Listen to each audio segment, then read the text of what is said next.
Our exhortation this morning comes from Hebrews 5, verse 14.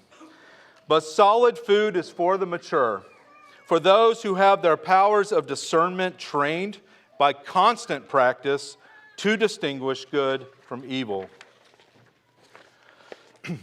This statement comes on the heels of a pretty deep theological point, in which the author concedes that it is probably too deep for his readers. It shouldn't be, he says. In fact, at this point, they should already be teachers themselves. But instead, they are still like little children who need milk instead of solid food. They still need to learn the fundamentals of the faith before they can get into the deep things.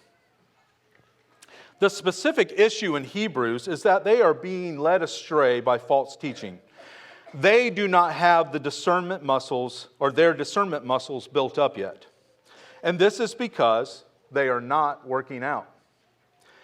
Now, it may be tempting to think that discernment comes by exposing yourself to various teachings, good and bad.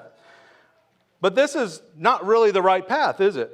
In fact, in many ways, that's the problem. You know, this should be obvious to us, right? It would be like giving our children to the state school system so that they can get a balanced view of the world. We don't do that. Well, remember what Romans 12 tells us. We first present our bodies to God in worship. And we do this in order that our minds might be transformed to discern what is good, acceptable, and perfect. And it is also practicing the fundamentals every day, like the fruits of the Spirit: love, joy, peace, patience, kindness, goodness, faithfulness, gentleness, and self-control. This is what Hebrews is referring to when it says constant practice. This is how you build up your discernment muscles. And the application this morning is this. The stuff that we take in, whether it's books, podcasts, videos, social media, before we consume it, we ought to first pause and ask ourselves whether we are able to wisely discern it. And how do we do this?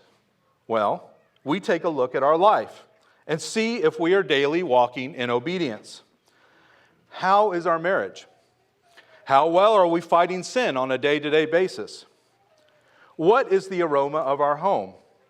Is it pleasing or is it pungent?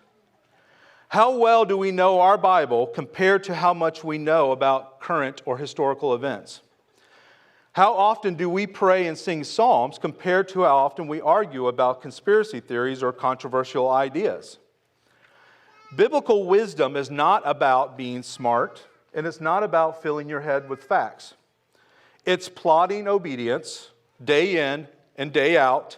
It's worship and service.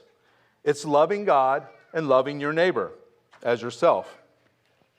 And as you build those muscles and your life bears the fruit of this obedience, then God will extend your responsibilities and your ability to discern what is good, acceptable, and perfect.